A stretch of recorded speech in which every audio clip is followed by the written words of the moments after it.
La société sportive tentaculaire, est-ce qu'elle ne tend pas vers une sorte de nouvel universalisme qui serait celui d'un corps sans souci, hein, le nègre humain, on aurait une sorte d'homme sans souci. Comment peut-on penser cette catégorie, hein, le souci qu'on emprunte à Heidegger, oui.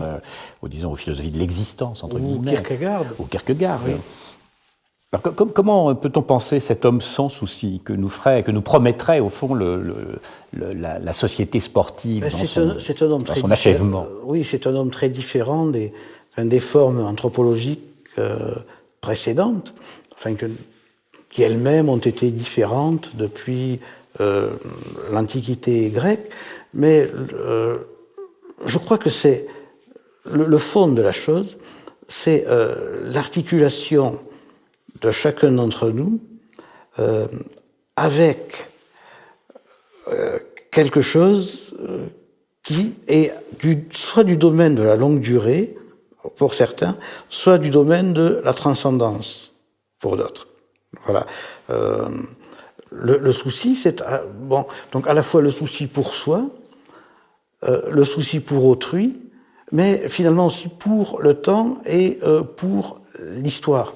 Si bien, au contraire, l'homme sans souci, usiné par le sport et par les industries du divertissement, je peux citer Renaud Camus, il les appelle les industries de l'hébétude.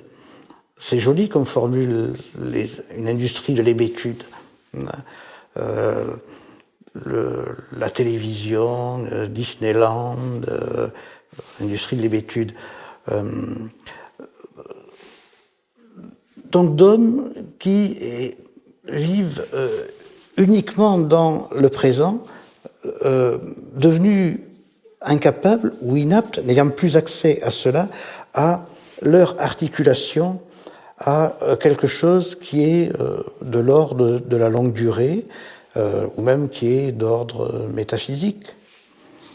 Donc ici, il y aurait un processus de trivialisation de la vie, oui, qui irait de pair avec une sorte de crétinisation de la vie, disons ça entre guillemets. Mais enfin, en tout cas, l'homme qui ne penserait plus qu'à la fête, on ne peut pas ne pas penser à Homo Festivus. On pense à Homo Festivus, on pense à Philippe Muret. Alors on voit qu'on est avec ce type d'homme très très loin.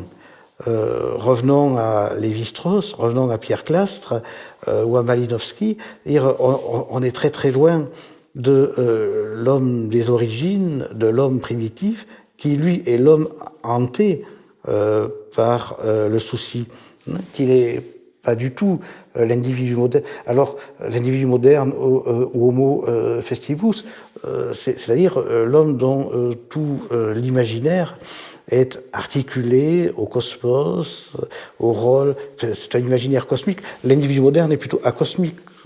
Bon, cela, tout le monde le sait. Et donc, il ne faut pas croire que